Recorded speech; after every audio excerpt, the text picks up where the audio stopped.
Hola a todos, hoy tenemos otro vídeo a lunes 29 de junio y hoy vamos a hablar de, como habréis visto en la miniatura, del genocidio que se produjo en el Congo durante el reinado de Leopoldo II de Bélgica. Y vamos a hablar del genocidio del Congo a través de la obra que mejor describió aquellos sucesos, que estamos hablando de El corazón de las tinieblas de Joseph Conrad. Joseph Conrad es un escritor inglés, aunque realmente su familia era de origen polaco y nació en una familia polaca en lo que sería la actual Ucrania. Pues bueno, Joseph Conrad trabajó en una empresa belga que en aquel momento estaba realizando una explotación de los recursos minerales y naturales, sobre todo del caucho, que era la principal materia por la que en el reino del Congo, por la que el conocido estado del Congo, que había sido comprado por Leopoldo II de Bélgica, personaje al que se le ha atribuido un total de casi 17 millones de personas asesinadas o muertas por la explotación laboral por parte de los colonos belgas. Además es un hecho histórico que va a tener una prolongación y tiene unas consecuencias muy importantes, no solo en el Congo, sobre todo en el este, que es donde estaban los recursos minerales, que hasta el día de hoy sigue siendo una zona de un alto conflicto militar, y del territorio ruandés, que también formaba parte del Congo belga en su momento, aunque el Congo belga luego se reducirá por el reparto del continente africano entre ingleses y franceses. Habrá un Congo francés, que es el país que se conoce exclusivamente como Congo, que hace frontera con la República Democrática del Congo, que ese es la historia del país que vamos a hablar hoy un poco, y hacía frontera también con Ruanda.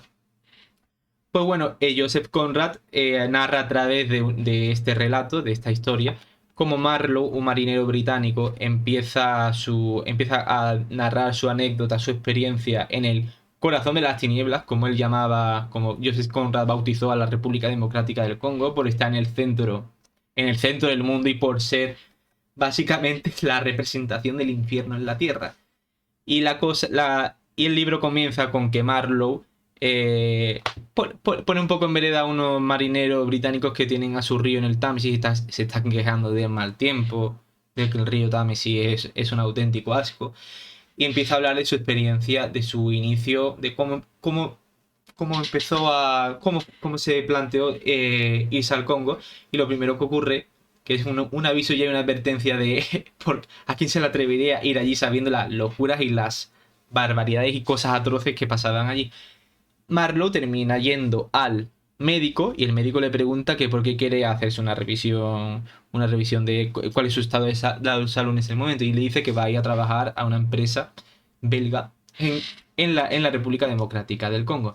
Y claro, el médico se queda un poco pasmado y le pregunta que ¿está usted seguro de que quiere ir, de que se encuentra bien físicamente como para realizar un viaje de semejantes dimensiones? Pues finalmente Marlowe hace el viaje en el barco y ya va empezando a percibir las diferencias que hay entre los pueblos africanos y europeos de aquella época, porque este libro os recomiendo que tengo la edición de Acal, creo que es Acal, no, de Alianza Editorial. Es un libro muy bonito, o se puede leer un día, tiene un total de unas 150 páginas tendrá.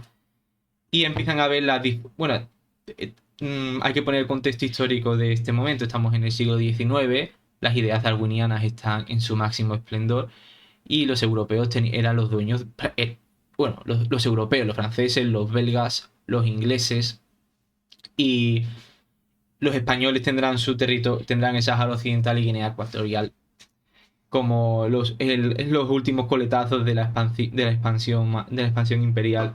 Bueno, sí, podíamos llamar Imperio Español en aquella época, que ya empezaba a. Ya estaba prácticamente. Solo le quedaba Cuba, Filipinas y Puerto Rico, que las terminaba aprendiendo precisamente al final del siglo XIX, que es cuando se escribe este libro. Este libro se escribe en el año 1889.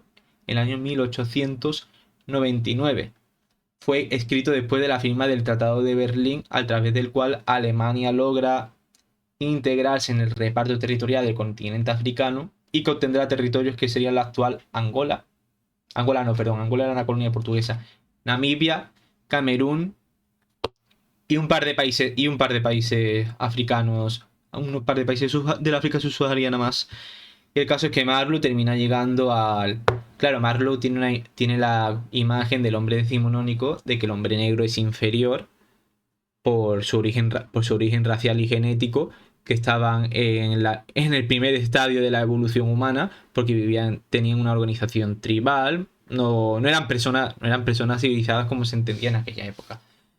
Pero a lo largo del libro, Joseph Conrad deja caer que realmente el verdadero problema del Congo no son sus habitantes que atacan a los colonos y a los empresarios porque quieren quedarse con sus recursos, sino son precisamente los extranjeros que están invadiendo y están usurpando unas tierras y unos recursos, sobre todo he dicho el caucho.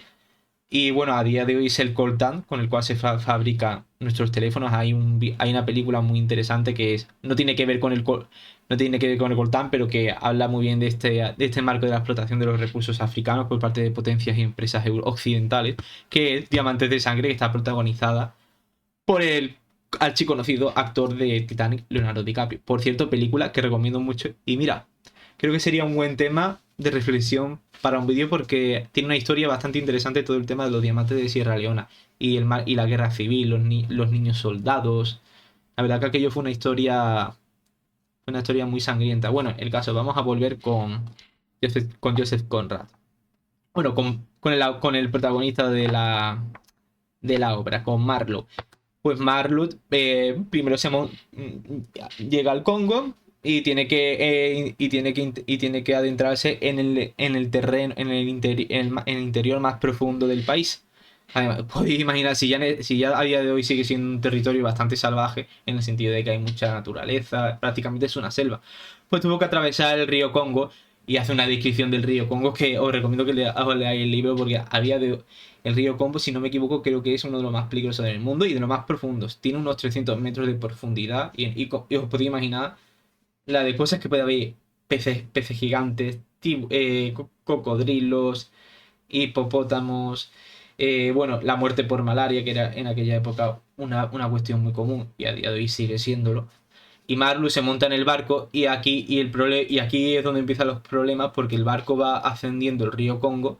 De hecho, hubo un estadounidense hace no mucho tiempo, creo que era un militar estadounidense, que cruzó el río Congo entero en una piragua. Yo me quedé, cuando me enteré de la noticia, yo me quedé, la gente está loca, tío, de verdad.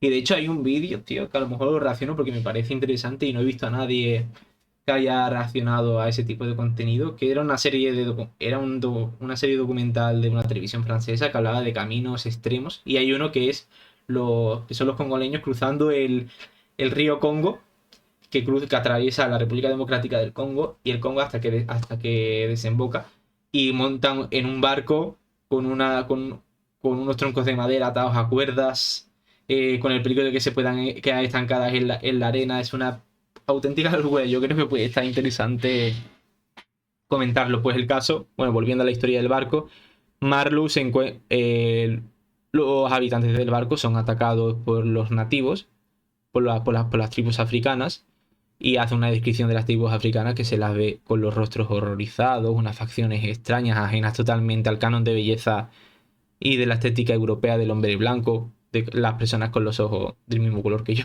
curiosamente. Además, unas ideas que que perdurarán hasta mediados del siglo XX, hasta especialmente un episodio muy conocido. No quiero decirlo porque ya sabéis que el algoritmo del famoso pintor austríaco. Y bueno, y precisamente lo que viene a hacer este libro es hacer una crítica a la ocupación colonial del Estado belga, concretamente de la monarquía de Bélgica, de Leopoldo II. Es un hecho realmente desconocido que no conoce, que no se conoce por mucha gente, ya que Leopoldo II literalmente compró como si fuera una empresa el territorio belga, que ya es grande a día de hoy, pero en aquel momento podía ocupar, era prácticamente el centro de África. Y lo que le interesaba a Leopoldo de Bélgica era el caucho, porque en ese momento la producción de coches estaba empezando a crecer mucho y se necesitaba el caucho para crear los neumáticos. Y el tema del caucho, que es de lo que se habla aquí, fue un motivo de multitud de abusos y de represión a la población nativa. Porque de hecho hay una historia, hay una anécdota muy conocida, una práctica muy conocida, y era que a los que no cumplían bien su trabajo, se les cortaban las manos. Y de hecho aquí es en el Congo, si no me equivoco, donde surge todo el tema de los circos humanos de los africanos, que son traídos hasta Europa y que los hacen vivir como si fuera un zoológico. Y la gente iba allí a visitarlos como si de especies ajenas a su propia especie, que era la humana, se tratasen. Y bueno, al final el objetivo es que Marlu está buscando a un compañero de la empresa al que al final le termina encontrando. Y él, claro, él tenía en la cabeza en un primer momento de ir a hacer dinero allí a toda costa, independientemente del sufrimiento ajeno de las personas que tenían que hacer el trabajo por él. Y conclusión, yo creo que este vídeo no va a ser tampoco muy largo, porque es un libro muy breve y la reflexión es bastante... no, es un libro que en su momento fue muy polémico, fue criticado por la prensa. Y bueno, Joseph Conrad escribió en inglés, no escribió en polaco. Por eso precisamente por eso precisamente ha sido tan conocido. Y bueno, las consecuencias de la ocupación colonial belga hasta el día han permanecido hasta el día de hoy. Porque el Estado congoleño, bueno, y luego Ruanda, porque lo que ocurre en Ruanda tiene que ver con lo que pasó en el Congo, porque los europeos crearon de forma artificial dos grandes grupos étnicos a través de los cuales dividieron a la sociedad. Estaban los Hutus, estoy hablando ahora de Ruanda, pero quiero poner el marco porque Ruanda formaba parte del Congo belga. Estaban los Hutus y los famosos Tutsis, que los Hutus terminarán matando a los Tutsis en el conocido genocidio de Ruanda del año 96.